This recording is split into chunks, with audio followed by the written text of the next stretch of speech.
அனைவருக்கும் அதியமானின் அன்பு வணக்கம். நான் ராஜ்குமார். இந்த வீடியோவில் நீங்கள் கவர்மெண்ட் எக்ஸாமுக்கு படிக்க ஸ்டார்ட் பண்ணுறீங்க அப்படின்னா ஏதாவது ஒரு பிளான் கம்ப்ளீட்டாக ஒரு ஸ்டடி பிளான் நமக்கு தேவைப்படும். அது 90 டேஸாக இருக்கலாம், 120 டேஸாக இருக்கலாம், 150 டேஸாக இருக்கலாம். நீங்கள் எந்த விதமான எக்ஸாம் படித்தாலும் ஏதாவது ஒரு ஸ்டடி பிளானை ஃபாலோ பண்ணி சிலபஸை கம்ப்ளீட் பண்ணி கண்டிப்பாக போஸ்டிங் போகணும் அப்படின்னு முடிவு பண்ணியிருப்பீங்க. எந்த பிளான் உங்களுக்கு கரெக்டாக சூட் ஆகும்? நீங்கள் டிஎன்பிசி எக்ஸாம் இல்லை ஃபாரஸ்ட் எக்ஸாம் இல்லை போலீஸ் எக்ஸாம் டெட் எக்ஸாம் இல்லை எந்த விதமான போட்டித் தேர்வுக்கு படிக்கிறீங்க, கவர்மெண்ட் எக்ஸாம் படிக்கிறீங்க அப்படின்னாலும் எந்த பிளான் உங்களுக்கு கரெக்டாக சரியாக இருக்கும், எந்த பிளானை உங்களால் முடிக்க முடியும், அதே போல் அந்த பிளானில் இருக்கக்கூடிய டாபிக்ஸ் எல்லாமே உங்களுடைய டைமிங்கை பொறுத்து எப்படி நீங்கள் கம்ப்ளீட் பண்ணலாம், அதே போல் எது நம்ம செலக்ட் பண்ணால் நமக்கு சரியாக இருக்கும், இந்த மாதிரி எல்லா விதமான தகவலும் உங்களுக்கு இந்த வீடியோவில் நான் இன்ஃபார்ம் பண்ணிடுறேன். வீடியோவை ஸ்கிப் பண்ணாமல் பாருங்கள். நீங்கள் டிஎன்பிசி எக்ஸாம் படிக்கிறீங்க, ஃபாரஸ்ட் எக்ஸாம் படிக்கிறீங்கன்னா அதற்கான வீடியோ கிளாஸஸ், ஆஃப்லைன் கிளாஸஸ், அதே போல் படிக்கிறதுக்கான ஸ்டடியால் நம்முடைய கோயம்புத்தூர் பிரான்ச், அதே போல் தருமபுரி பிரான்ச்சில் அவைலபிளாக இருக்குது. வேணுன்றவங்க அந்த நம்பருக்கு கான்டாக்ட் பண்ணிக்கோங்க. போட்டித் தேர்வுக்கான புக்கு வேணும்னாலும் நீங்கள் ஆர்டர் பண்ணிக்கோங்க. அதுக்கான கான்டாக்ட் டீட்டெயில்ஸ் கொடுத்துருக்கேன். ஃபஸ்ட்டு விஷயம், நீங்கள் படிக்கணும் அப்படின்னு முடிவு பண்ணிட்டீங்க அப்படின்னா எந்த விதமான எக்ஸாமுக்கு நீங்கள் படிக்கிறீங்க அப்படின்னு முடிவு பண்ணாலும் கண்டிப்பாக போஸ்டிங் வாங்கிட்டு தான் போகணும். இது கண்டிஷன். சரியா? நம்ம சும்மா உள்ளே வரோம், ஒரு டைம் ஒரு 6 மாதம் படித்து பார்க்கலாம், 1 இயர் படித்து பார்க்கலாம் அப்படின்னு வந்தீங்கன்னா உங்களுடைய நேரத்தை நீங்கள் வீணடிச்சுக்கிறீங்க. அதே போல் உங்கள் மேலே நம்பிக்கை வைக்கக்கூடிய பேரண்ட்ஸாக இருக்கலாம், பிரதர்ஸாக இருக்கலாம், சிஸ்டர்ஸாக இருக்கலாம். ஸோ அவங்களுடைய நேரத்தை நீங்கள் வீணாக்குறீங்க. ஏன்னா லைஃப் அப்படின்னு பார்க்கும்போது நிறைய லேர்னிங் நம்ம கற்றுப்போம். அதுக்காக எல்லா விதமான விஷயத்தையும் தெரிஞ்சுட்டு டிசைட் பண்ணுங்கள். ஒரு டைமிங் எடுத்துக்குவாங்க. சரிங்களா? நம்ம படிச்சுட்டு 1 இயர் வேஸ்ட் பண்ணுறது பதிலாக முன்னாடியே என்ன இருக்குது, எப்படி இருக்கும் அப்படின்றத தெரிஞ்சுட்டு படிச்சுன்னா ரொம்பவே பெட்டராக இருக்கும். ஃபார் எக்ஸாம்பிள் டிஎன்பிசி எக்ஸாம் பொறுத்தவரை நிறைய பேர் இந்த தப்பு தான் செய்வாங்க. சரிங்களா? நிறைய பேர் பார்த்தீங்கன்னா உள்ளே கொஞ்ச நாள் கழிச்சுட்டு அதுக்கப்புறம் ஸ்கிப் பண்ணுவாங்க.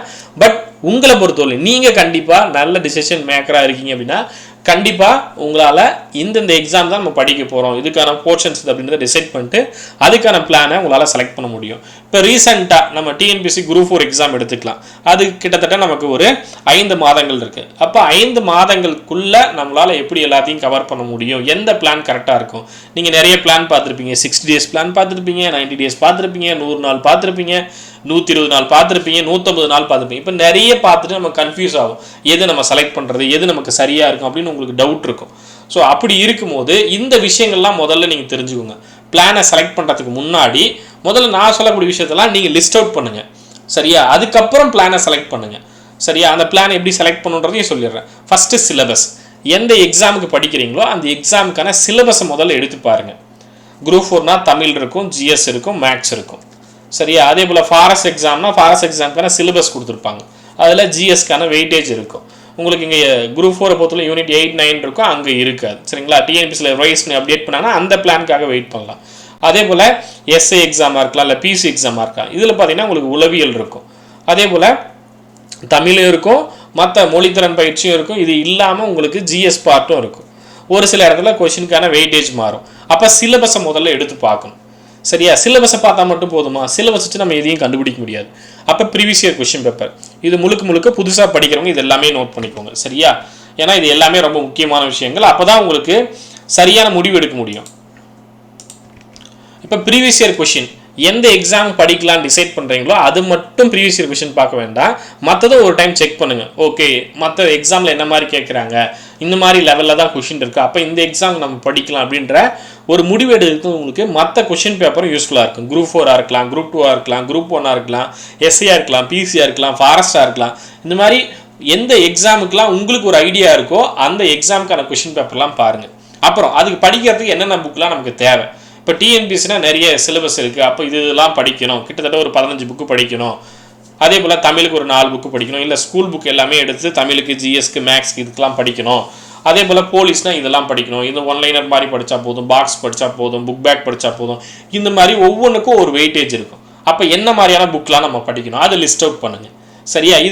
இந்த டிசிஷனை மேக் பண்ணுறதுக்கு அதிகபட்சமாக உங்களுக்கு ஒரு 3லேருந்து 4 நாள் அதிகபட்சமாக நான் சொல்கிறேன். சரியா? அதுவும் ஃபுல் ஃப்ளெஜ்டாக உட்காந்துன்னா ஒரு 2 நாள் டிசைட் பண்ணிடலாம். சரியா? அப்புறம் டாபிக்ஸ், என்ன மாதிரியான டாபிக்லாம் கொஷின்ஸ் கேட்குறாங்க அதை பற்றி அனலைஸ் பண்ணணும். சரியா? மேக்ஸில் எவ்வளோ கொஷின் கேட்குறாங்களா, மேக்ஸில் என்ன மாதிரியான டாப்பிக்கில் கொஷின் கேட்குறாங்க, அதே போல் ஜிஎஸில் என்ன மாதிரியான டாப்பிக்கில் அதிகமான வினாக்கள் கேட்குறாங்க, அதே போல் தமிழில் என்ன மாதிரி கொஷின்ஸ் கேட்குறாங்க, இது எல்லாமே அனலைஸ் பண்ணணும். சிலபஸ் படி கேட்குறாங்களா, புக் வைஸ் கேட்குறாங்களா, புக்கில் நம்ம எவ்வளோ படிக்கலாம், அதே போல் புக்கை தாண்டி சிலபஸ்க்கு எவ்வளோ படிக்கணும், இந்த அனலைஸ் எல்லாமே பார்க்கணும். சரிங்களா?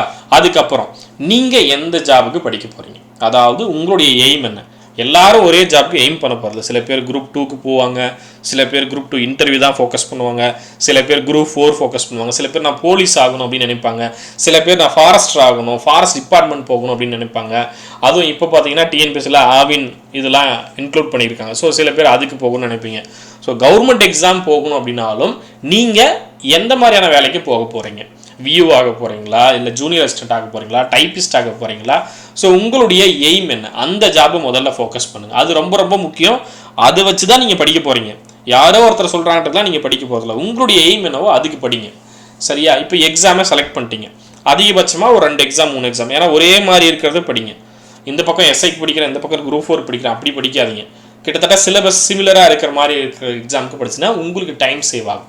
சரியா? எக்ஸாமை செலக்ட் பண்ணிட்டீங்க, அதனுடைய ப்ரீவியஸ் இயர் நோட்டிஃபிகேஷன்லாம் பாருங்கள். முன்னாடி நோட்டிஃபிகேஷன் என்ன கொடுத்துருக்காங்க, என்ன மாதிரியான தகவல்லாம் கொடுத்துருக்காங்க, என்ன மாதிரி எக்ஸாம்ஸ் நடக்குது, எவ்வளோ டைம் கொடுக்குறாங்க, இது எல்லாமே ஒரு மினிமம் ஒரு நோட்டிஃபிகேஷனாவது பாருங்கள். சரியா? எந்த எக்ஸாமுக்கு நீங்கள் படிக்கணும்னு நினைக்கிறீங்களோ அதுக்கு மினிமம் ஒரு நோட்டிஃபிகேஷன் பாருங்கள். இப்போ நோட்டிஃபிகேஷன் பார்த்தீங்கன்னா ஒரு கிளியர் ஐடியா கிடைக்கும். அதன் பிறகு இப்போ உங்களுக்கு எவ்வளோ டைம் இருக்குது, இது ரொம்ப ரொம்ப முக்கியம். உங்களுக்கான நேரம் என்ன? 19 5 மாதம் இருக்குன்றதுலாம் மேட்ரு இல்லை. சரிங்களா? அப்படியே நான் வந்து ஒரு 5 மாதம் டைம் இருக்குன்னு சொன்னால் இதுலேயே நிறைய கேட்டகரி வருவீங்க. ஹவுஸ் ஒய்ஃபாக இருப்பீங்க, பார்ட் டைம் போவீங்க, ஃபுல் டைம் போவீங்க. அப்போ உங்களுக்கு என்ன நேரம் இருக்குது? 5 மாதம் இருக்குன்னா ஒரு நாளைக்கு என்னால் 2 மணி நேரம் தான் படிக்க முடியும்னா 2 மணி நேரம் 5 மாதம் தான் நமக்கு டைம் இருக்குது. இதே 4 மணி நேரம் படிக்கிறவங்களுக்கு 5 மணி நேரம் டைம், 5 மாதம் டைம் இருக்குது. 8 மணி நேரம் படிக்கிறவங்களுக்கு அப்படி பார்க்கும்போது ஒரு நாளைக்கு அவங்களுடைய இன்புட்ன்றது அதிகம். அப்போ உங்களுடைய நேரம் என்ன? நீங்கள் எவ்வளோ நேரம் படிக்க போகிறீங்க? ஒரு நாளைக்கு 4 மணி நேரம் படிக்க போகிறீங்களா, 6 மணி நேரம் படிக்க போகிறீங்களா? சரியா? முதல்ல உங்களுடைய டைமை கால்குலேட் பண்ணிக்கோ. அது ரொம்ப ரொம்ப முக்கியம். ஏன்னா அதை பேஸ் பண்ணி தான் நம்ம சிலபஸை முடிக்க முடியுமா முடியாதா இதெல்லாமே பார்க்கணும். அப்புறம் உங்களுடைய கோல் வந்து கண்டிப்பாக கவர்மெண்ட் ஜாப்பை நம்ம அடைஞ்சே தீரணும் அப்படின்ற எய்ம் கண்டிப்பாக இருக்கணும். விட்டுட்டு போயிடலாம் அப்படின்ற மாதிரி இருக்கவே கூடாது. நான் முன்னாடியே சொன்ன மாதிரி 3 மணி நேரம், 4 மணி நேரம், 6 மணி நேரம், 10 மணி நேரம், எந்த கேட்டகரியில் வேணாலும் நீங்கள் இருக்கலாம். அடுத்து ரொம்ப ரொம்ப முக்கியம், நீங்கள் எப்படி படிப்பீங்க? சில பேருக்கு வந்து படித்தா எனக்கு உடனே புரிஞ்சிடும் அப்படின்வாங்க. சில பேர் 2 டைம் படித்தா புரிஞ்சிருந்தாங்க. சில பேர் சார் எனக்கு 4-5 டைம் படித்தாலும் புரியவே மாந்து, யாராவது ஒருத்தர் சொல்லித்தரும், இல்லை பேசணும், கதை பேசணும், ஷார்ட்கட் சொல்லணும். இந்த மாதிரி நீங்கள் எப்படி படிப்பீங்க? ஒரு 4 மணி நேரத்துக்குள்ளே எத்தனை பேஜ் படித்து முடிப்பீங்க? இதெல்லாம் நீங்கள் பார்க்கணும். நம்மளால் ஒரு 4 பேஜில் வந்து இவ்வளோ படிக்க முடியுதா, ஒரு நாளைக்கு ஒரு 30 பேஜஸ் நம்மளால் முடிக்க முடியுதா, இல்லை 20 பேஜஸ் முடிக்க முடியுதா, இல்லை தமிழில் இவ்வளோ முடிக்கிறோம், மேக்ஸில் இவ்வளோ முடிக்கிறோம், ஜிஎஸ்ல இவ்வளோ முடிக்கிறோம், இதை வந்து அனலைஸ் பண்ணுங்கள். ஏன்னா அதுதான் நீங்கள் ஓடக்கூடிய தூரத்தை நிர்ணயம் செய்ய போகுது. ரொம்ப தூரம் நான் ஓடணும் அப்படின்னு முடிவு பண்ணிட்டீங்கன்னா நீங்கள் இப்போ போகிறது வேகமே ரொம்ப கம்மியாக இருக்குது அப்படின் போது ரீச் பண்ணுறது ரொம்ப டைம் எடுத்துக்கும். இல்லை நீங்கள் ரொம்ப வேகமாக போகிறீங்கன்னா சீக்கிரம் முடிச்சிட முடியும். ஸோ நம்ம எவ்வளோ வேகம் ஓடுன்றதை இதுதான் முடிவு பண்ணணும். நம்ம எப்படி படிக்கிறோன்றதான் முடிவு பண்ணணும். சரியா? அதுக்காக முடியாதெல்லாம் முடிவு பண்ணிடாதீங்க. கண்டிப்பாக முடியும். அதுக்கு முன்னாடி நம்ம சரியாக திட்டமிடுறோம், கோடாரியை பதம் பார்க்குறோம். சரியாக வந்து திட்டமிட்டுக்கிறோம். அதுக்கு முன்னாடி எவ்வளோ டைம் ஆகுது? இப்போ நான் சொன்னதே தான். சரிங்களா? படித்து முடிக்கிறோன்னா அதுக்கு எவ்வளோ டைம் எடுத்துக்குது? சரியா? அந்த டைமுக்குள்ளே நம்ம என்ன பண்ணுறோம், நம்ம கொடுக்கப்பட்ட நேரத்துக்குள்ளே நம்ம என்ன பண்ணுறோம், அது ரொம்ப ரொம்ப முக்கியம். அப்புறம் சப்ஜெக்டை மிக்ஸ் பண்ணி படிக்கும்போது நம்முடைய ப்ரொடக்டிவிட்டி வந்து அதிகமாகுதா, நம்ம வந்து நிறைய வந்து நம்மளால் அவுட்புட் கொடுக்க முடியுதா, இல்லை ஒரே மாதிரி படித்தோம்னா அவுட்புட் நிறைய கொடுக்க முடியுதா, இதை பாருங்கள். சரியா? நம்மளுடைய என்ன சொல்கிறது, நம்மளுடைய அட்வான்டேஜ், நம்ம எதில் வந்து சிறப்பாக செயல்படுறோம், எப்படி படித்தா சிறப்பாக செயல்படுறோன்றதை நீங்களே கவனிங்க. இல்லை உங்கள் ஃப்ரெண்ட்ஸ் கூட கேளுங்க, நான் என்ன பண்ணுறேன் எப்படி பண்ணுறதை கேட்டு கூட தெரிஞ்சுக்கோங்க. சரியா? அப்போ எதுலாம் உங்களுக்கு வரியல. சரியா? சில பேருக்கு மேக்ஸ் வராது, சில பேருக்கு தமிழ் வராது, சில பேருக்கு வந்து ஜிஎஸ்ல சில டாபிக்ஸ் வராது, சில பேருக்கு பாலிட்டி நல்லா வரும், சில பேருக்கு ஜியாகிரஃபி நல்லா வராது. இந்த மாதிரி ஒரு சிலருக்கு வந்து ஒரு சில டாபிக் நல்லா வரும், ஒரு சிலருக்கு ஒரு சில டாபிக் நல்லா வராது. சிலர் நல்லா சயின்ஸ் படிப்பாங்க, ஹிஸ்ட்ரி சுத்தமாக வராது. ஸோ இந்த மாதிரி உங்களுடைய சப்ஜெக்ட் எது சீக்கிரம் நல்லா படித்து முடிப்பீங்க, அதனுடைய கொஷின் கவுண்ட் என்ன, அதில் எவ்வளோ ஆவரேஜாக எக்ஸாம்ஸில் கொஷின் கேட்குறாங்க, அப்போ நம்ம எவ்வளோ சீக்கிரம் வந்து அந்த கட் ஆஃப்குள்ளே போக முடியும். சரியா? அப்போ பெஸ்ட்டு சப்ஜெக்ட்லாம் எது, ஒர்ஸ்ட் டாபிக்லாம் எது, இதை வந்து ஸ்ப்ளிட் அப் பண்ணுறீங்க. சரியா? அதுக்கப்புறம் எக்ஸாமுக்கான டைமிங் என்ன இருக்குது, அதாவது நீங்கள் எய்ம் பண்ணக்கூடிய எக்ஸாமுக்கு எவ்வளோ நேரம் இருக்குது, இன்னும் எத்தனை நாள் இருக்குது.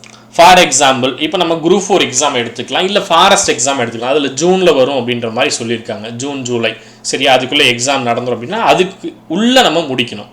அப்போ அதுக்குள்ளே எல்லாமே முடிக்கணும் அப்படின்னா உங்களுடைய மினிமம் டைம், அதாவது நீங்கள் எவ்வளோ மேக்ஸிமம் இன்புட் கொடுத்து மினிமம் டியூரேஷனுக்குள்ளே முடிக்க முடியும்னு பாருங்கள். உங்களுடைய உழைப்பு அதிகமாக இருக்கணும், குறைந்தபட்ச நேரத்தில் முடிக்கிற மாதிரி பிளான் பண்ணுங்கள். சரிங்களா? ஸோ அது வந்து ஒவ்வொருத்தருக்கும் மாறுபடும்.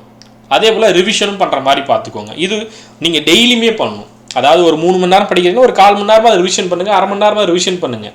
டெய்லியுமே ரிவிஷன் இருக்கணும், 4 நாளைக்கு ஒரு ரிவிஷன் இருக்கணும், வீக்லி ரிவிஷன் இருக்கணும், 15 டேஸ் ரிவிஷன் இருக்கணும், மந்த்லி ரிவிஷன் இருக்கணும். சரியா? அப்புறம் நிறைய படிச்சுன்னா டெஸ்ட் எழுதி பாருங்கள். டெஸ்ட்லாம் தப்பு பண்ணுறீங்க பாருங்கள். வெறுமனே புக்கு படிக்கிறதால ஒரு பிரயோஜனம் கிடையாது.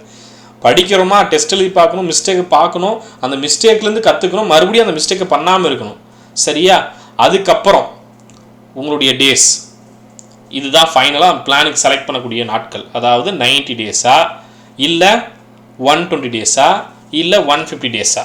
இதில் உங்களுக்கு க்ளூ கொடுக்கறதுக்காக 90 டேஸ் அப்படின்றவங்க ஃபுல் டைமாக நான் படிக்கிறேன் சார், வேறு எந்த வேலையும் செய்யலை. நான் ஏற்கனவே ஒரு வீடியோ கொடுத்துருப்பேன். காலைல 5 மணிலேருந்து 11 மணி வரையும் நீங்கள் படிக்கிறீங்க அப்படின்னா கீழே வேணால் வீடியோக்கான லிங்க் கொடுக்குறேன். ஸோ எவ்வளோ நேரம் உங்களால் இன்புட் கொடுக்க முடியும், நீங்கள் பார்ட் டைமாக இருக்கலாம், ஃபுல் டைமாக இருக்கலாம், அதே போல் ஒர்க் போய்ட்டு இருக்கு, இந்த மாதிரி கேட்டகரியில் இருக்கும்போது எவ்வளோ நேரத்தை நீங்கள் ஸ்பெண்ட் பண்ண முடியும் அப்படின்ட்டு ஒரு வீடியோ கொடுத்துருப்பேன். அந்த வீடியோ பேஸ் பண்ணி தான் இப்போ டேஸ் நான் உங்களுக்கு கொடுத்துருக்கேன்.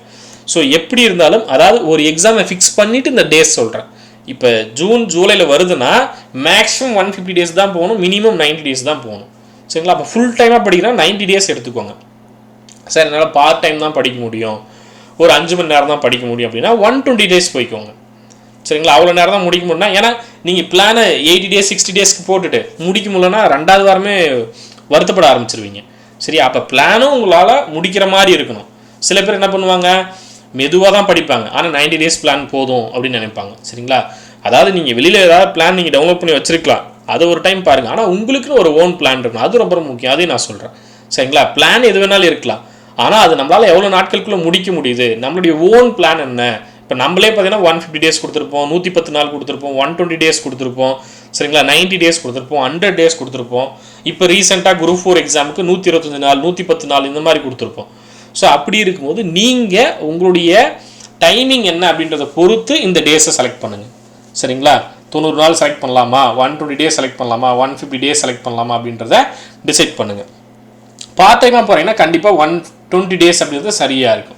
அதே போல் ஹவுஸ் ஒய்ஃபாக இருக்கீங்க, வேலைக்கு போயிட்டுருக்கீங்க அப்படின்னா 150 டேஸ் அப்படின்றத நீங்கள் பிளான் பண்ணிக்கலாம். ஏன் அப்படின்னா நீங்கள் ஒரு பிளான் ஃபாலோ பண்ணுறீங்க அப்படின்னா அந்த பிளானை கண்டிப்பாக நீங்கள் அந்தந்த வாரத்தில் முடிச்சுட்டு வரதுக்கு உங்களுக்கு பெஸ்ட்டாக இருக்கணும். சரியா? நீங்களும் அந்த பிளானை முடிச்சுட்டு வர மாதிரி இருக்கணும்.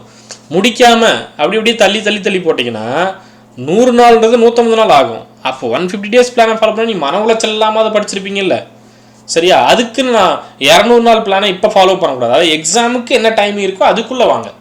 சரிங்களா? எக்ஸாம் 1 வருஷம் இருக்குன்னா நீங்கள் 180 டேஸ் கூட போட்டுக்கோங்க.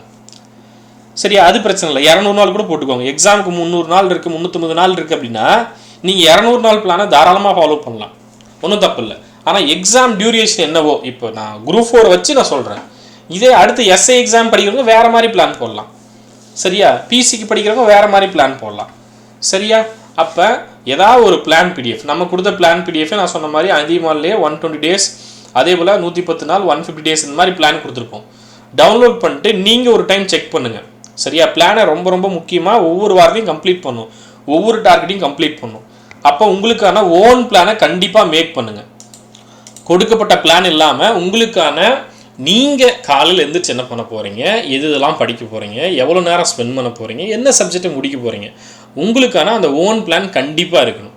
சரியா? அந்த ஓன் பிளானுக்குள்ளே தான் நான் இந்த டீட்டெயில்ஸ் எல்லாமே சொல்கிறேன். ஸோ பிளானை செலக்ட் பண்ணுறது மாதிரி இது எல்லாமே தெரிஞ்சுட்டு பிளானை செலக்ட் பண்ணிங்கன்னா உங்களுக்கு ஓகே, இதனால தான் நம்ம இதை செலக்ட் பண்ணியிருக்கோம், இது நம்மளால் முடிக்க முடியும் அப்படின்றது உங்களுக்கு தெரியும். அதே போல் இப்போ 100 நாள் பிளான் ஃபாலோ பண்ணுறீங்க அப்படின்னா 100 நாள் தான் நம்ம செக் பாயிண்ட்லாம் இருக்கக்கூடாது. ஒவ்வொரு 5 நாளைக்கும் ஒரு செக் பாயிண்ட் வச்சுக்கோங்க. 5 நாளைக்கு ஒன்று, 10 நாளைக்கு ஒன்று, இந்த மாதிரி செக் பாயிண்ட் அங்கங்கே வச்சுக்கோங்க. அப்போ தான் முடிச்சிட்டோம் அப்படின்னா அது முடிச்சிட்டோம், ஓகே இது முடிச்சுட்டு அடுத்துக்கு போகிறோம் அப்படின்றத முடிவு பண்ண முடியும். அப்புறம் முடிஞ்ச வரலையும் ஒரு வாரத்துக்கான பிளான் இருக்குது, இல்லை 5 நாளைக்கான பிளான் இருக்குன்னா அது மட்டும் ஃபோக்கஸ் பண்ணாமல் அடுத்த வாரத்துக்கும் முடிஞ்சால் ட்ரை பண்ணுங்கள். டைம் இருக்கிறவங்க. டைம் இல்லை சார் அப்படின்னா ஒன்றும் பிரச்சனை இல்லை, வருத்தப்படாதீங்க.